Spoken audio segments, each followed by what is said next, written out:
Halo teman-teman, akhirnya buku Pagar Kehidupan kembali dicetak. Bener, ini kabar gembira banget ya buat kamu yang mungkin udah nunggu kapan sih buku Pagar Kehidupan ada dan bisa ada di tangan saya. Yuk, kalau kamu sama seperti yang lain, lihat deh testimoninya. Mereka semua suka loh membaca buku ini, dan kalau kamu suka banget dengan Pagar Kehidupan, bisa jadi buku ini adalah sesuatu hal yang kamu tunggu.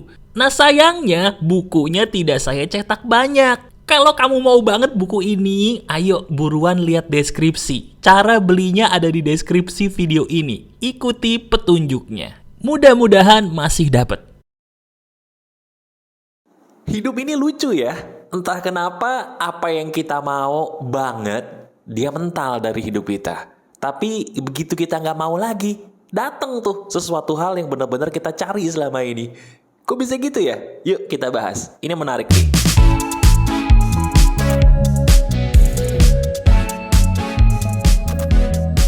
Halo semuanya, ada saya kembali Aryan Surya, sahabat baik kamu dari Pagar Kehidupan di podcast pagi.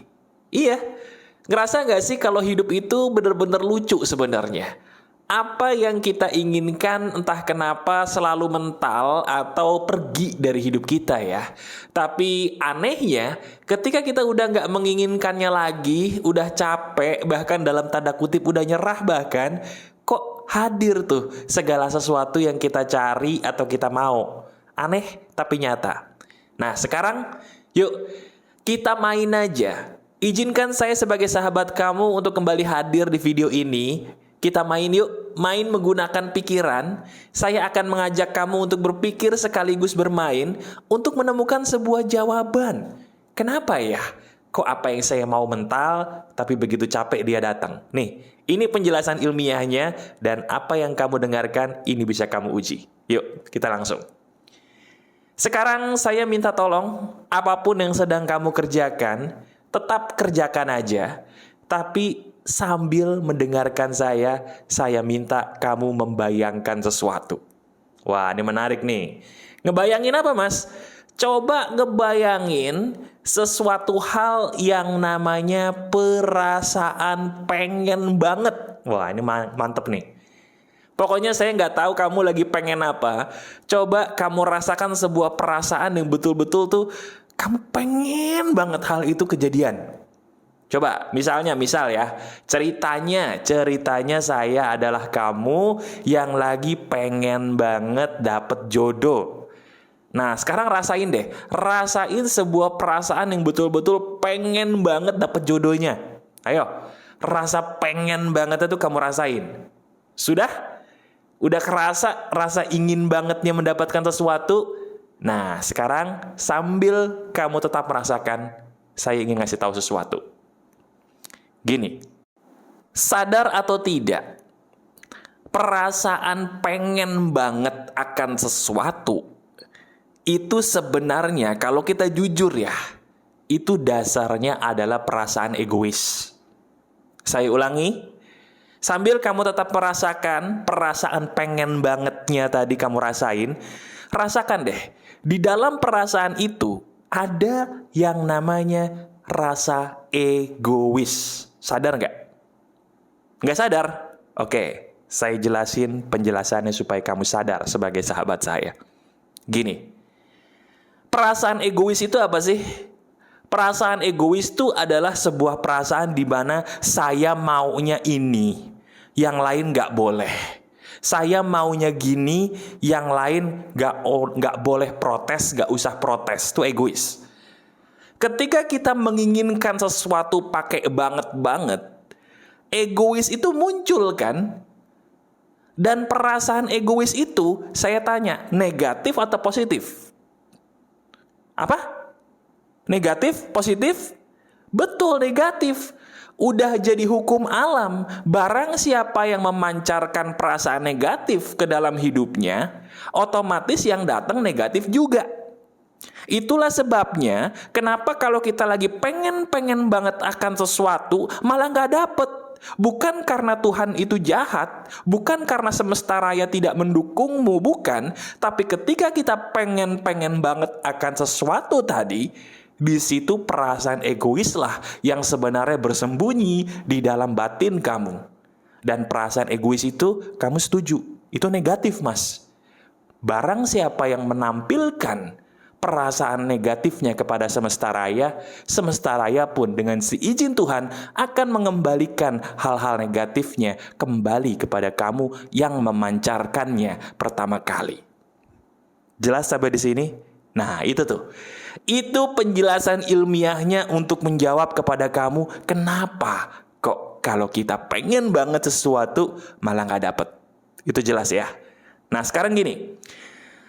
Bukan itu sebenarnya inti daging dari video ini. Walaupun itu udah daging, saya tahu kamu sudah menganggukkan kepala, senyum-senyum dikit tanda setuju dan paham ya. Akhirnya ada juga yang ngasih tahu saya, Mas, terima kasih loh. Akhirnya saya tahu penjelasan ilmiahnya. Bagus. Tapi ada hal yang lebih daging lagi daripada itu. Nih, dengerin ya. Kalau begitu, Mas, kenapa ketika saya sudah capek, saya sudah nyerah, udah nggak mau lagi deh akan hal yang saya mau banget tadi, Mas? Kenapa kok justru hal itu datang ke dalam hidup saya?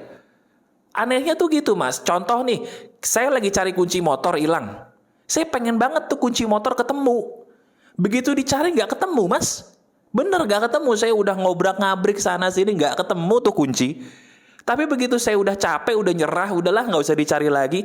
Kuncinya ketemu, Mas. Betul. Kenapa bisa begitu? Penjelasannya, ketika kita berhenti mencari, saya tanya, perasaan apa yang ada di batin kamu? Coba ingat-ingat lagi, ketika kita udah nyari ini nggak dapet, terus capek kan? Udah deh, saya nggak mau nyari lagi. Udah deh, saya capek, saya berhenti. Udah deh, saya ikhlas.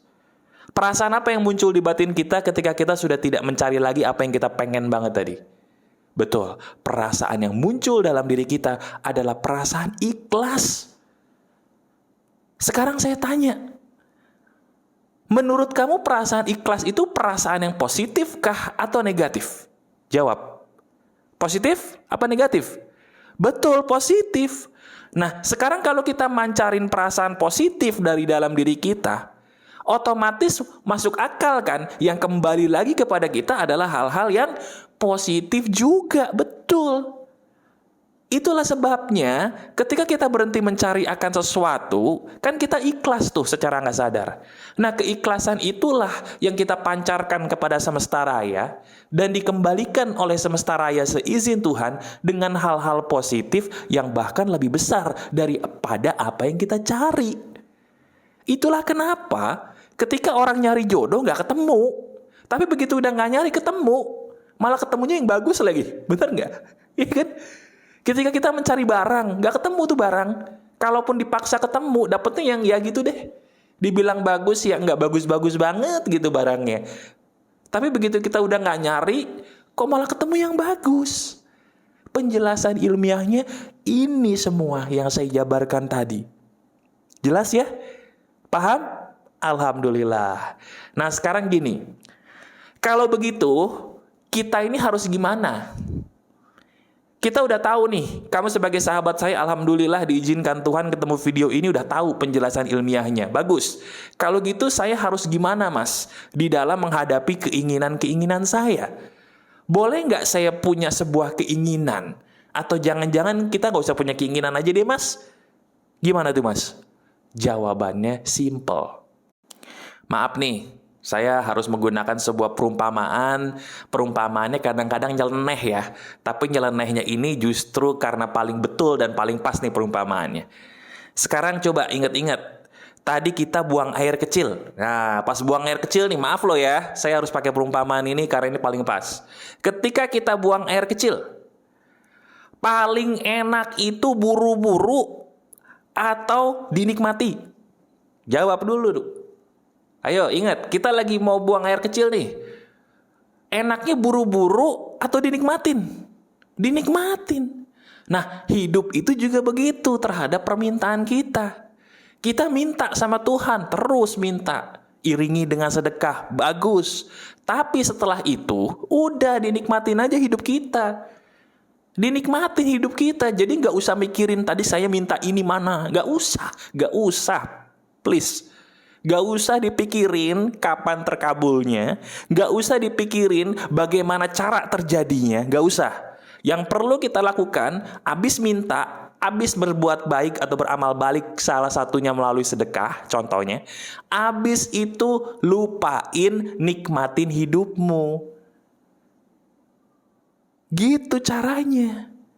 Dan itu yang terjadi dalam hidup kita kan. Coba ingat-ingat deh. Apapun yang datang ke dalam hidup kamu yang baik-baik, itu kayak polanya tuh kayak gitu kan. Kamu minta, ya, abis minta, terus kamu nikmatin hidup aja. Tiba-tiba dapet tuh. Ya nggak? Coba ingat-ingat lagi, bener kan? Nah, kurang bukti apa lagi coba? Kamu sendiri udah pernah mengalaminya bahkan. Kamu sendiri sudah pernah merasakannya. Kurang bukti apa lagi bahwa apa yang saya katakan ini betul-betul kenyataan pernah terjadi dalam hidup kamu. Jelas? Alhamdulillah. Nah, sekarang di bagian akhir ini saya punya sebuah hal yang bisa dibilang seperti makanan penutup dari video ini. Dan barang siapa kamu yang mau mempraktekannya, seizin Tuhan, insya Allah hidup kamu akan jauh lebih manis. Gini, kita kan punya keinginan nih, betul. Dan kamu juga sudah saya jelaskan penjelasan ilmiahnya, dan sudah saya jelaskan harus melakukan apa. Bagus. Sekarang kamu mau nggak mendapatkan sebuah, ya, semacam nasihat bijak lah dari saya sebagai sahabat kamu. Begini ya. Keinginan kita itu sebenarnya bukanlah sesuatu hal yang kita mau. Apapun yang kamu inginkan dalam hidup, belum tentu itu harus terjadi loh. Saya memberikan sebuah video seperti ini bukan berarti kamu harus meminta. Dan meminta sesuatu hal itu harus terjadi persis seperti yang kamu mau. Enggak. Kita sebagai manusia, itu suka so tahu. Saya pun, ya, sahabat yang kamu sering tonton videonya ini, saya ini juga sering sok tahu kok dalam hidup dulu. Pengennya terkabul doa saya dengan cara A, padahal kata siapa A itu yang saya butuh. Coba sekarang lihat hidup kamu deh. Ayo, lihat hidup kamu. Di dalam hidup kamu sekarang, tahu dari mana bahwa apa yang kamu minta itu yang terbaik buat dirimu? Loh, kalau gitu saya perlu minta. Perlu minta, tapi ketika kamu habis minta, nikmatin hidup aja. Gimana cara bisa menikmati hidup supaya bisa pol menikmatinya? Pikirkan sebuah kalimat. Hanya Tuhanlah yang paling tahu yang terbaik buat saya. Titik. Kalimat itu loh yang bisa membuat kamu jauh lebih bisa menikmati hidup. Sadar gak? Iya kan? Dengan kamu punya kalimat itu dalam pikiranmu, materi video ini itu jadi lengkap. Bisa kamu praktekin semantep-mantepnya, semaksimal-maksimalnya. Coba deh. Jelas ya? Jadi apa yang saya katakan di video ini emas banget. Kamu beruntung bisa menemukan video ini. Dan sekarang tugas kamu selain bersyukur adalah tonton video ini berulang kali. Resapi dan renungkan. Terus pikirin deh. Bukankah apa yang saya katakan ini lagi-lagi benar dalam hidup kamu? Kamu sendiri loh yang pernah merasakan apa yang saya katakan tadi dari depan. Yuk, buktikan. Buktikan bahwa apa yang saya katakan di video ini bisa merubah hidup kamu. Praktekkan ya. Tonton video ini berulang kali, renungkan, resapi, dan praktekkan. Seizin Tuhan, insya Allah hidup kamu berubah. Amin. Masih ada saya, Aryan Surya, sahabat baik kamu selalu dari Pagar Kehidupan. Tetap keep the spirit, keep sharing, and keep loving. Bye-bye.